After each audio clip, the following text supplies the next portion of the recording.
প্রতিমা বিসর্জনের মধ্য দিয়ে আজ শেষ হচ্ছে শারদীয় দুর্গাপূজা। দোলায় করে কৈলাসে ফিরবেন দেবী। মণ্ডপে মণ্ডপে তাই বিদায়ের সুর বাজছে। মন্ত্রপাঠ, ঢাকঢোল, শঙ্খ, উলুধ্বনির মধ্য দিয়ে মহাদশমীতে বিহিত পূজার সমাপন ও দর্পণ বিসর্জনের মধ্য দিয়ে শেষ হবে দুর্গোৎসব। সনাতন ধর্মের বিশ্বাস অনুযায়ী এই দিনে মর্ত ছেড়ে কৈলাসে যাবেন দুর্গতি নাশিনী। আনন্দ বিষাদে দেবী দুর্গাকে বিদায় দেবেন ভক্ত অনুরাগীরা।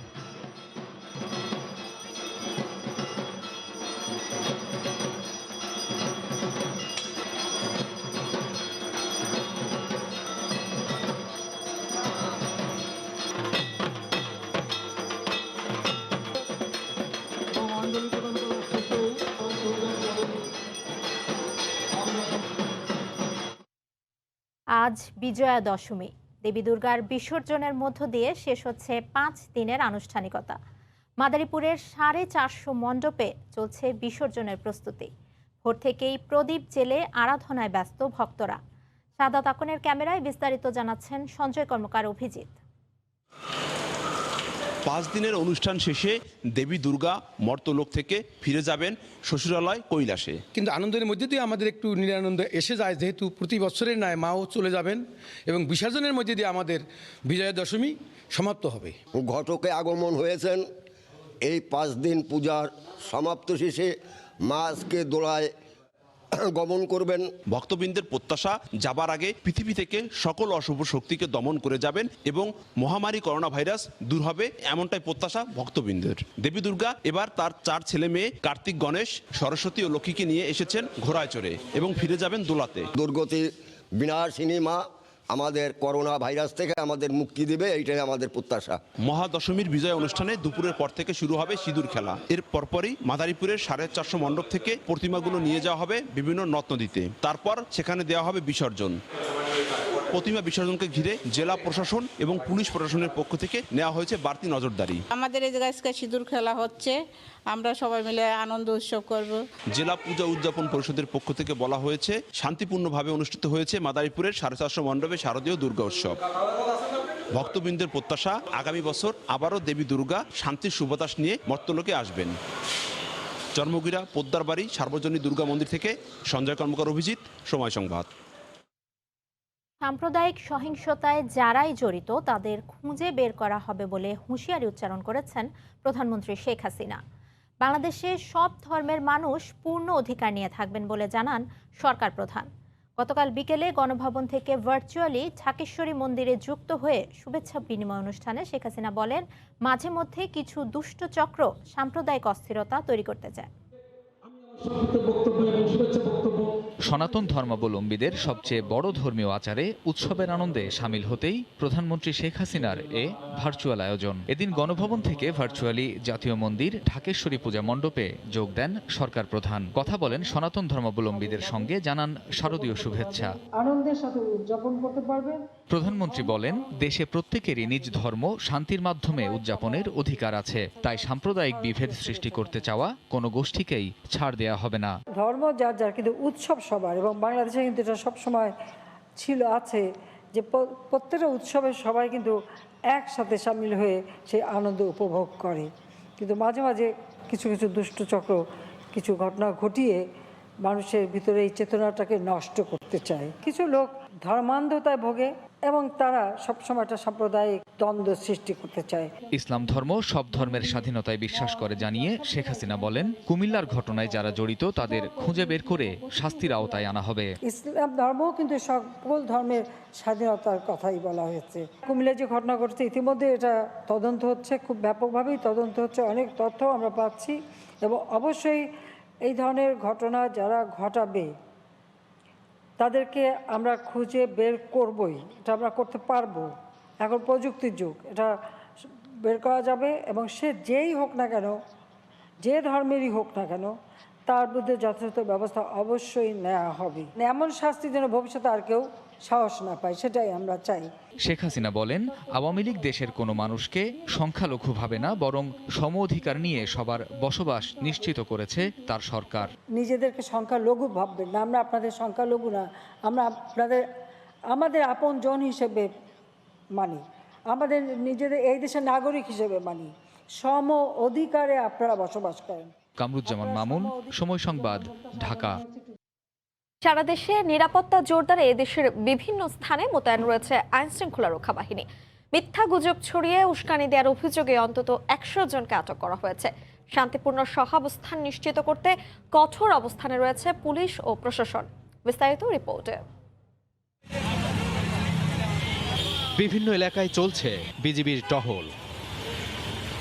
শুক্রবার সকালে ব্রাহ্মণবাড়িয়ায় নিরাপত্তা জোরদার করা হয়। জেলার বিভিন্ন স্থানে মোতায়েন করা হয় 2000-এর বেশি পুলিশ, বিজিবি ও আনসার সদস্য। প্রতিটি পর্যায়ে বাড়ানো হয় নজরদারি। একই চিত্র রাজশাহীতেও তৈরি করা হয়েছে 3 স্তরের নিরাপত্তা বলয়। নগরের সাহেববাজার, আলুপট্টি মোড়, বুলনপুর ঘাট সহ গুরুত্বপূর্ণ এলাকায় মোতায়েন রয়েছে আইন শৃঙ্খলা রক্ষা বাহিনী। মুন্সিগঞ্জে শান্তিপূর্ণ পরিবেশ বজায় রাখতে বিভিন্ন স্থানে তৎপর রয়েছে পুলিশ ও আনসার সদস্য। সবখানেই রয়েছে তাদের সজাগ দৃষ্টি। কুমিল্লায় পরিস্থিতি অনেকটাই স্বাভাবিক। মন্দির ও মণ্ডপে বাড়ানো হয়েছে নিরাপত্তা ব্যবস্থা। স্বাভাবিক পরিবেশে বিজয়া দশমীর আচার অনুষ্ঠান পালন করছেন সনাতন ধর্মের অনুসারীরা। তবে চলমান পরিস্থিতিতে কিছুটা কমেছে উৎসবের আমেজ।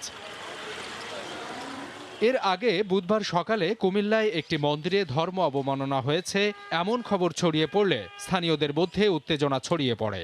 এক পর্যায়ে স্থানীয় প্রশাসন ও পুলিশ পরিস্থিতি নিয়ন্ত্রণে আনে। সাম্প্রদায়িক সম্প্রীতি বিনষ্ট সহ বিভিন্ন বিষয়ে এ সংক্রান্ত কোতোয়ালি থানায় অন্তত 4টি মামলা হয়। গঠন করা হয় 3 সদস্যের একটি তদন্ত কমিটি। সাবিত সারোয়ার, সময় সংবাদ। বিএনপি আবারও তাদের সেই পুরনো রূপে ফিরে আসছে মন্তব্য করে আওয়ামী লীগের সাধারণ সম্পাদক ওবায়দুল কাদের বলেন, তারা নতুন করে সাম্প্রদায়িকতা উস্কে দিচ্ছে। সকালে তার বাসভবনে ব্রিফিংয়ে তিনি আরও বলেন, ষড়যন্ত্র করে ক্ষমতায় যাওয়ার বিএনপির যে রঙিন স্বপ্ন তা অচিরেই দুঃস্বপ্নে পরিণত হবে। বিএনপির শাসনামলে সনাতন ধর্মাবলম্বীদের জন্য প্রতিটি দিন ছিল দুঃস্বপ্নে। এই বুঝি তাদের মন্দিরে, বাড়িঘরে হামলা হচ্ছে। সেই পুরনো রূপে বিএনপি আবারও ফিরে আসছে।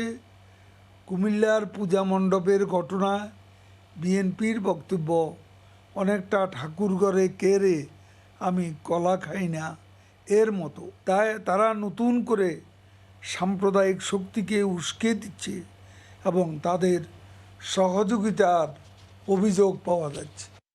অসময়ের অসহনীয় গরমে অতিষ্ঠ জনজীবন। তাপমাত্রা বাড়তে থাকায় রোগীর চাপ বাড়ছে হাসপাতালগুলোতে। সবচেয়ে বেশি প্রভাব পড়ছে শিশুদের উপর। জ্বর, শ্বাসকষ্ট নিয়ে ভর্তি হচ্ছে শিশুরা। গত কয়েকদিনে স্বাভাবিকের থেকে তাপমাত্রা বেড়েছে কয়েক গুণ। আগামী 2-1 দিনের মধ্যে তাপমাত্রা স্বাভাবিক হওয়ার পূর্বাভাস আবহাওয়া অফিসার। তোহা খান তামিমের রিপোর্ট। পড়ছে জনজীবন, জনপদ, অতিষ্ঠ শ্রমজীবী মানুষ। বাংলা আশ্বিন মাসের শেষের দিকে হলেও প্রচণ্ড গরমে ওষ্ঠাগত প্রাণ। সবচেয়ে বেশি বিপাকে পড়েছেন বাইরে বের হওয়ারা। দিনে ও রাতে সমান তালে গরম থাকায় স্বস্তি নেই ঘরেও। ঋতুবৈচিত্র্যের এই সময়টাতে সাধারণত শীতের আগমনে জানান দেয়, কিন্তু সূর্য যেভাবে উত্তাপ ছড়াচ্ছে, চৈত্র বৈশাখের গরমকেও হার মানাচ্ছে বলে মনে করছে শ্রমজীবী মানুষ। আর আবহাওয়াবিদরা বলছেন, আগামী 2-1 দিনের মধ্যেই স্বাভাবিক হবে তাপমাত্রা। প্রচুর পরিমাণ খারাপ বাবা, রোদ্রু তো এই জন্য অনেক খারাপ। মানে বাবা আশ্বিন মাসে খেয়ে গরম, গাড়ি চালান যায় না, গাও ঘেবে ঘেবে যায়। গাড়ির গরম, এরপরে সামনে উপের গরম, রাস্তার গরম, আমাদের পোশাকের গরম, একটু কষ্ট তো হবেই। সাগরে একটা লঘুচাপ আছে এবং এই লঘুচাপটা কেটে যাওয়ার পরে গ্র্যাজুয়ালি তাপমাত্রা কমে যাবে। আমরা আশা করছি হয়তো আগামীকাল থেকে তাপমাত্রা কিছুটা কমা শুরু করবে এবং আগামী পরশুদিন থেকে হয়তো দেশে অনেক জায়গায় ভালো বৃষ্টি হওয়ার সম্ভাবনা আছে। এদিকে বিরূপ আবহাওয়ার প্রভাব পড়েছে হাসপাতালগুলোতে। শ্বাসকষ্ট, সর্দি, কাশি ও জ্বর নিয়ে বেশি আক্রান্ত হচ্ছে শিশুরা। অনেকে শয্যা না পেয়ে ফিরে যাচ্ছেন অন্য হাসপাতালে। গরমের কারণে আর হচ্ছে ঠান্ডা আবহাওয়া এবং গরমের মিক্স কারণে এরকমটা হয়েছে।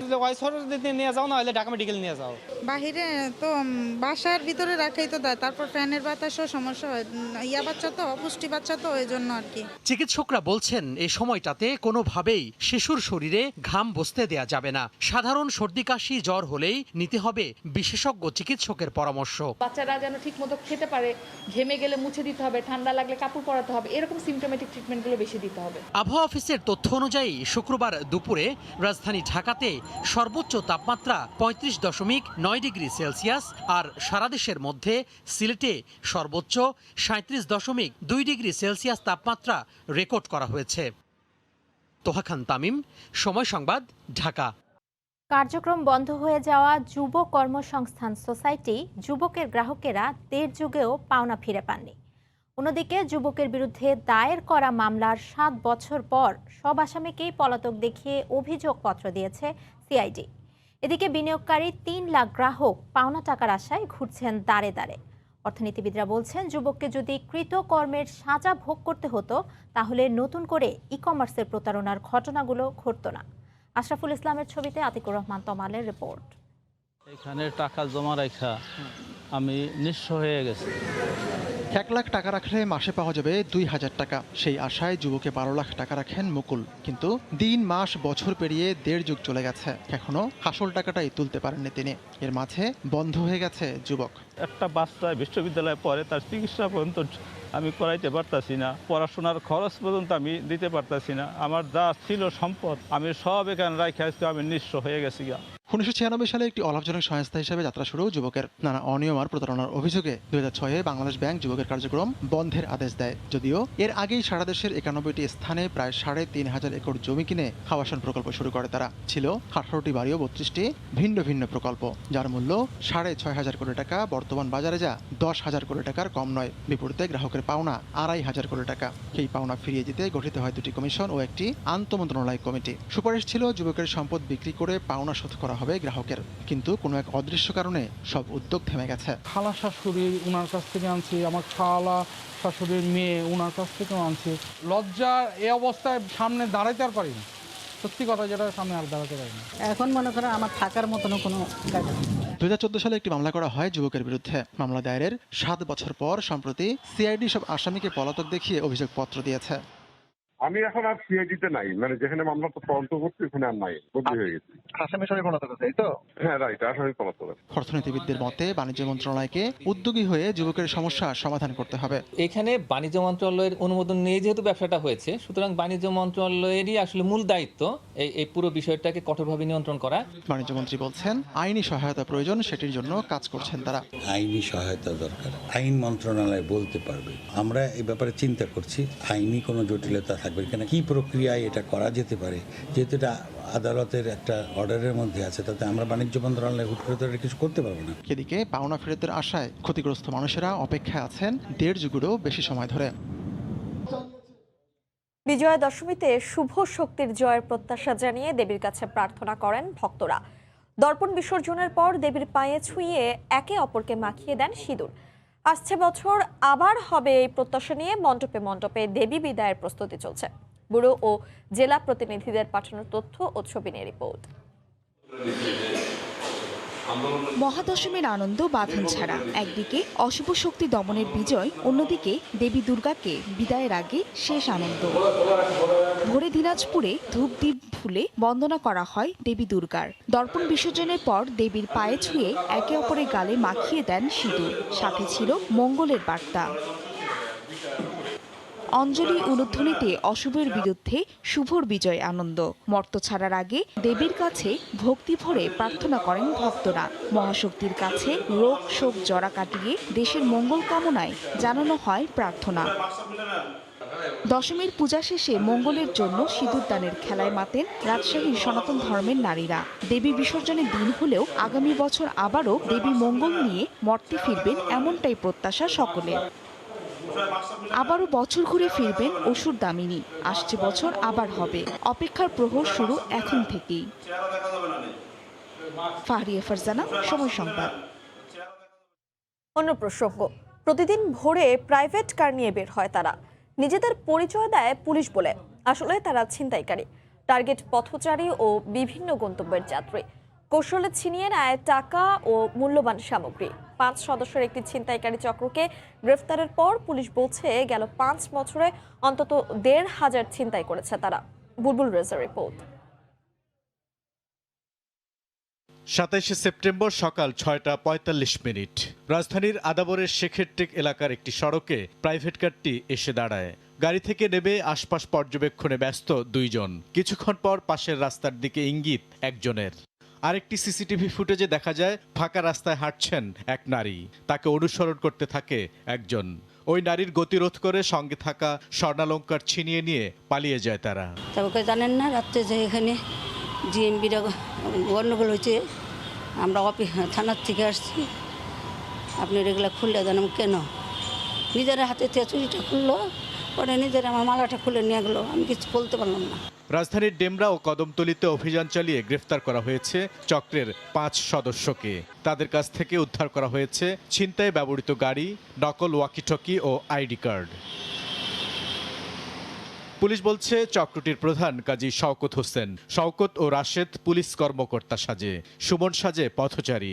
টার্গেট ব্যক্তিকে গতিরোধ করে মূল্যবান জিনিসপত্র নিজেদের হেফাজতে রাখার কথা বলে আবার কখনো ছিনিয়ে নিয়ে পালিয়ে যায় তারা। গাড়ি চালানোর দায়িত্বে থাকে মাসুম। স্বর্ণ ও মূল্যবান জিনিস বিক্রি করে বিল্লাল। প্রাথমিক জিজ্ঞাসাবাদে তারা বেশ কয়েকটি ঘটনার কথা বলেছে। ঢাকাতেই বেশ কয়েকটি ঘটনা তারা ঘটিয়েছে ইতিপূর্বে। তাদের কাছ থেকে আমরা কিছু গুরুত্বপূর্ণ তথ্য পেয়েছি, যেহেতু তারা দীর্ঘদিন থেকে এই কাজে লিপ্ত আছে। গেল 5 বছর যাবৎ এই চক্রটি নিয়মিত ছিনতাই করছে। প্রতিদিন ভোর 4টায় রাস্তায় নেমে সকাল 8টা পর্যন্ত কমপক্ষে 5 থেকে 6টি ছিনতাই করে তারা। বয়স্ক ব্যক্তিদেরকে তারা টার্গেট করে তাদের পিছনে, এবং যখন একটু নিরিবিলি পায় তখন তাদের উপর এই কৌশলে এই সমস্ত কিছু কেড়ে নিয়ে চলে যায়। ঢাকা মহানগরী ছাড়াও ঢাকা মাওয়া হাইওয়ে, ঢাকা আরিচা হাইওয়ে এবং ঢাকার পার্শ্ববর্তী এলাকাতেও পুলিশ পরিচয়ে ছিনতাই করে চক্রটি। বুলবুল রেজা, সময় সংবাদ, ঢাকা। ক্ষুধা নিবারণে দক্ষিণ এশিয়ায় ভারত পাকিস্তানের চেয়ে এগিয়ে বাংলাদেশ। 2021 সালে বিশ্ব ক্ষুধার সূচকে 116টি দেশের মধ্যে বাংলাদেশের অবস্থান 76তম। অন্যদিকে এই সূচকে পাকিস্তানের অবস্থান 92 এবং ভারতের অবস্থান 101। করোনা মহামারীর প্রভাব পড়েছে বিশ্বব্যাপী খাদ্য নিরাপত্তায়। করোনা মহামারীর প্রভাব পড়েছে সারা বিশ্বের খাদ্য নিরাপত্তায়। দেশে দেশে বেড়ে গেছে নিত্যপণ্যের দাম, কাজ হারিয়েছে লাখ লাখ মানুষ। করোনা ও জলবায়ু পরিবর্তনের কারণে অনেক দেশ খাদ্য সংকটে ভুগছে, দেখা দিয়েছে পুষ্টিহীনতা। তবে মহামারী শুরু থেকেই বাংলাদেশ খাদ্য সরবরাহ ঠিক রাখতে সর্বোচ্চ গুরুত্ব দিয়ে আসছে। চাল, সবজি সহ অন্য ফসল উৎপাদনে দেয়া হয়েছে বাড়তি গুরুত্ব। আর এই পরিস্থিতিতেই 2021 সালের বিশ্ব ক্ষুধা সূচকের তালিকা প্রকাশ করল গ্লোবাল হাঙ্গার ইন্ডেক্স। এতে দেখা যায় পার্শ্ববর্তী দেশগুলোর চেয়ে বেশ ভালোভাবেই ক্ষুধা মোকাবেলা করতে পেরেছে বাংলাদেশ। এই তালিকায় বাংলাদেশের অবস্থান 76। 116টি দেশের মধ্যে প্রতিবেশী ভারত 101 ও পাকিস্তান 92 অবস্থানে আছে। তালিকা অনুযায়ী বাংলাদেশে ক্ষুধার মাত্রা গুরুতর পর্যায়ে থাকলেও দেশটি নাগরিকদের ক্ষুধা নিবারণে সক্ষম।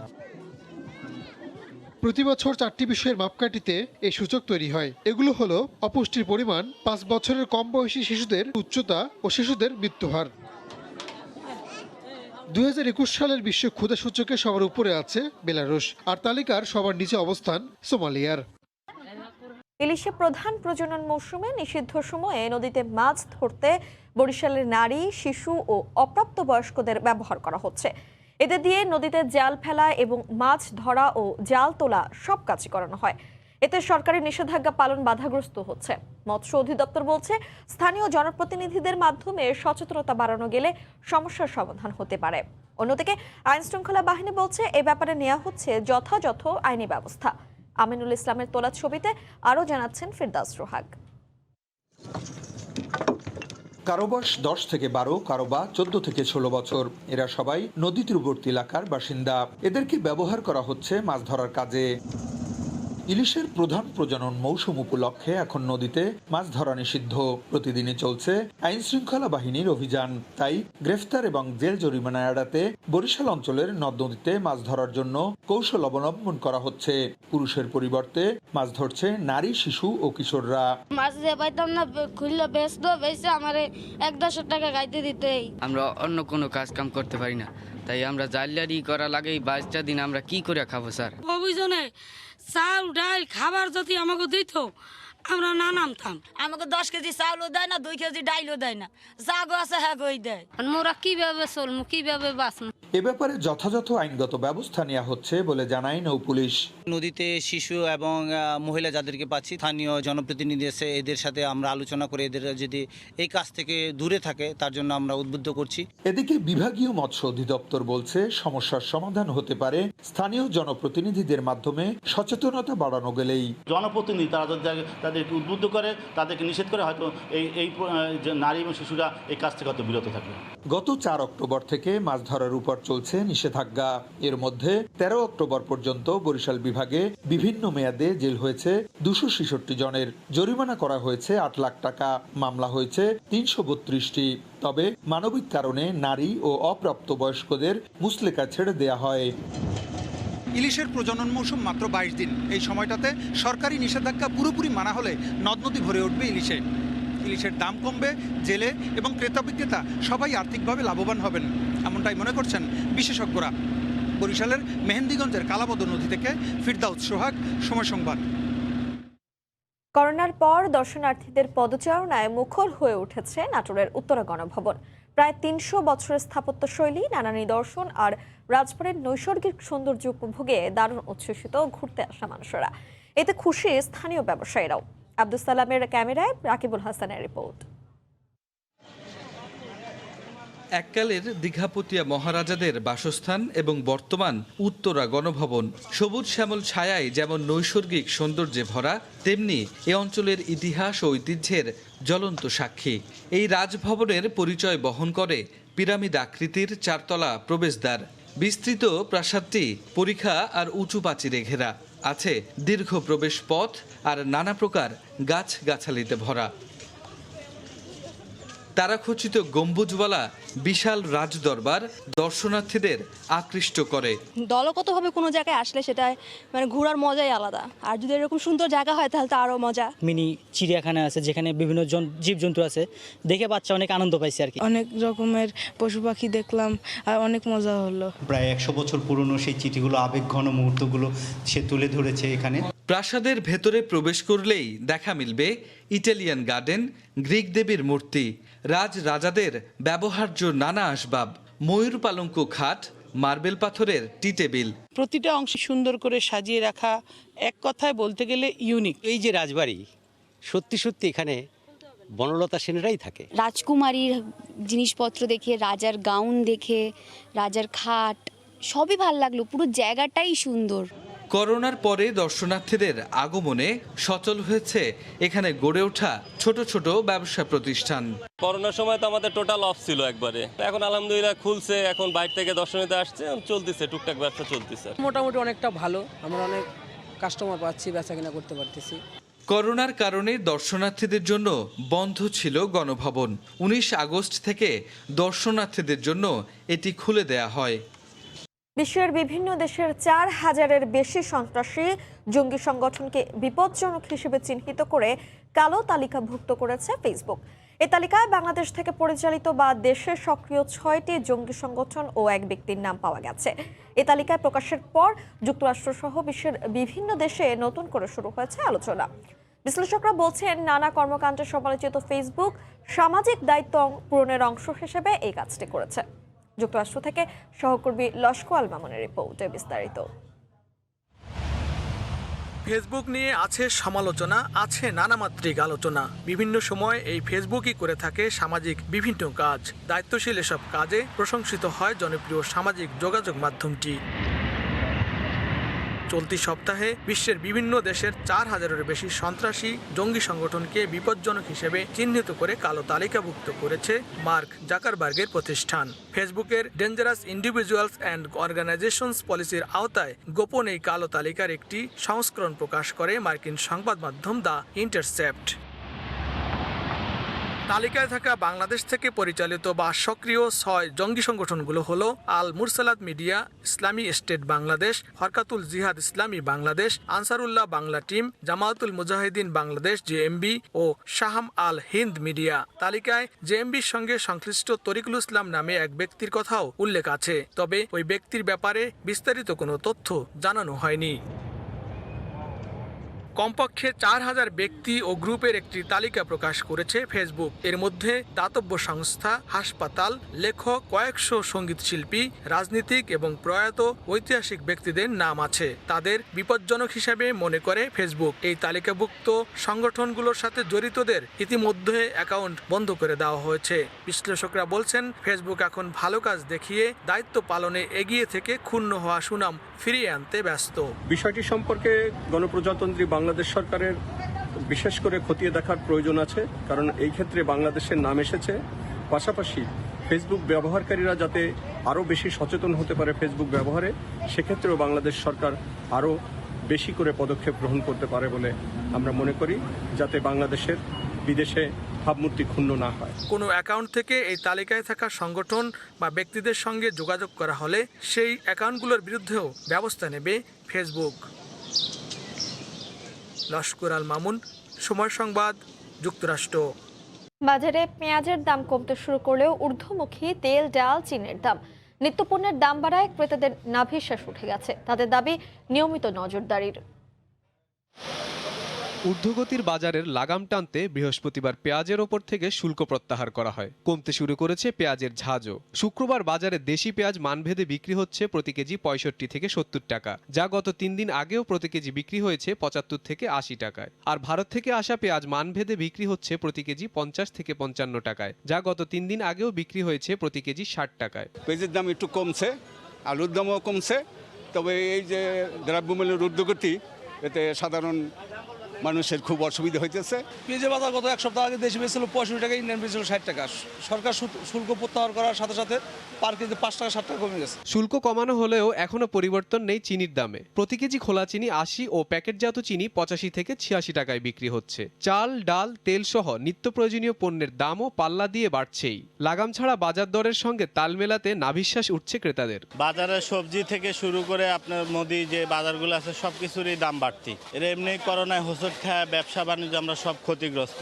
এখন পরিবার চালানোটা অনেক কষ্টকর হয়ে যাচ্ছে। এই বাজার মনিটরিং যে কমিটি আছে বা অন্যান্য যারা এটার সাথে সংশ্লিষ্ট জড়িত আছে, তাদের কাছে বিনীত অনুরোধ থাকবে, দয়া করে মধ্যবিত্তের নাগালের ভিতরে নিত্য প্রয়োজনীয় দ্রব্যাদির যেন রাখা হয়। নতুন করে প্রত্যাহার করার পরে যে দামটা একটু কমবে, এরকম কোনো আভাস আমাদের কাছে আসে নাই। এতদিন তো কোম্পানিরা বলছে যে ব্যাট ট্যাক্স অনেক বেশি, ইন্টারন্যাশনাল মার্কেট বাড়তি, তো সরকার তো ট্যাক্স কমাই দিল। এখন ওরা কি করে সেটা দেখার বিষয়। দ্রব্যমূল্য নিয়ন্ত্রণে বাজার মনিটরিংয়ের দাবি করছেন সাধারণ মানুষ। হাসিবুল হাসান, সময় সংবাদ, ঢাকা। মানিকগঞ্জে পাটুরিয়ায় ফেরি ধাক্কায় 5 নম্বর ঘাট ক্ষতিগ্রস্ত হয়েছে। এছাড়া নাব্য সংকটে 1 ও 4 নম্বর ঘাট বন্ধ হওয়ায় সৃষ্টি হয়েছে দীর্ঘ যানজটের। পারাপারের অপেক্ষায় ভোগান্তিতে দক্ষিণ পশ্চিমাঞ্চলের হাজারো যাত্রী ও শ্রমিক। মানিকগঞ্জ থেকে মোহাম্মদ ইউসুফ আলীর তথ্য ও রমজান আলী ছবি নিয়ে রিপোর্ট।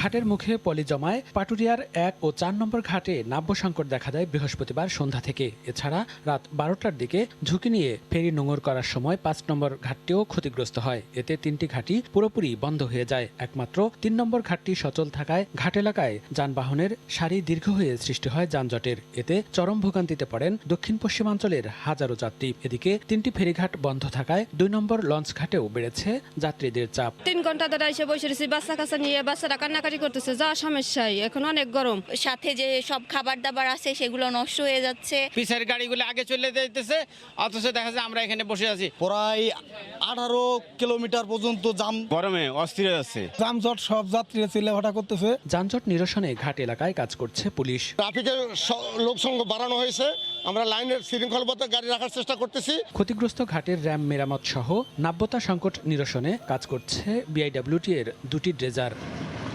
পাটুরিয়া দৌলতদিয়া নৌরুটে ছোট বড় 20টি ফেরি থাকলেও ঘাট সংকটের কারণে সচল রাখা হয়েছে মাত্র 12টি। সময় সংবাদ, মানিকগঞ্জ। এবার খুদে লেগ স্পিনার সাদিদকে নিয়ে রিপোর্ট। বয়সটা মাত্র 6, তবুও দেশের ক্রিকেটের টক অব দ্য টাউন বরিশালের এই শিশু। তার কয়েকটা বোলিংয়ের ভিডিও ভাইরাল হয়েছে সামাজিক যোগাযোগ মাধ্যমে, যা দৃষ্টি কেড়েছে কিংবদন্তি সচিন টেন্ডুলকারেরও। সাদিদের বোলিংকে সচিন বলেছেন দুর্দান্ত। তাকে তুলনা করা হচ্ছে আগামীর শেন ওয়ার্ন কিংবা রাশিদ খানের সঙ্গে। মাহমুদুল নবীর ক্যামেরায় বরিশাল থেকে ফিরদাউস সোহাগের রিপোর্ট। সুন্দর আগামীর স্বপ্নে আসাদুজ্জামান সাদিদের বিট দর্পে হেঁটে যাওয়া, হাঁটতে হাঁটতেও বোলিংয়ে শ্যাডো, যেন এটাই তার ধ্যান জ্ঞান। প্রথম দর্শনেই মাত্র কয়েকটা ডেলিভারি, আর তাতেই ভাইরাল বরিশালের এই লেগি। স্বয়ং ক্রিকেট ঈশ্বর সচিন টেন্ডুলকার নিজের ফেসবুক আর টুইটারে শেয়ার করেছেন সাদিদের ভিডিও। মুগ্ধতার এখানেই শেষ নয়, ভিডিওটা মনে ধরেছে কিংবদন্তি লেগি রশিদ খানেরও। তাই তো বিশ্বকাপের ব্যস্ততার মাঝেও সময় করে জানিয়েছেন প্রতিক্রিয়া। এমন মূল্যায়নে সাদিদের স্বপ্ন এখন আকাশ ছোঁয়া। নানু আমাকে একটা প্লাস্টিকের একটা ব্যাট কিনে দিল, হ্যাঁ। তারপর সুমা ঢাকা থেকে এসে দেখে আমি ওইটাতে খুব ফলো করলাম, তারপরে আমি এই ক্রিকেটে ঢুকে পড়লাম। আমার খুব ভালো লাগছে, সচিন টেন্ডুলকার আমার ভিডিও দেখছে, তারপর শেয়ার করছে, তারপর রশিদ খান যে কমেন্টস করছে। বোলিংয়ের সঙ্গে সাদিদের ব্যাটিংটাও জুৎসই। সাকিব, কোহলি তার এগিয়ে যাওয়ার প্রেরণা। তবে জুবাইর লিখন, আমিনুল বিপ্লবদের দেশেই এগিয়ে যাওয়াটা কতটা কঠিন 6 না পেরুলেও এই বয়সেই তা ঠিকই বুঝে গেছেন সাদিদ। তাই আছে আকুতি, বন্ধুর পথ পাড়ি দিতে চান বিসিবির সমর্থন। বড় হয়ে বিশ্বকাপ জয় করতে চাই। ব্যাট করতে ভালো লাগে বেশি, বোলিং করতে বেশি ভালো লাগে। আমি সাকিব আর হাসানকে খুব ফলো করি।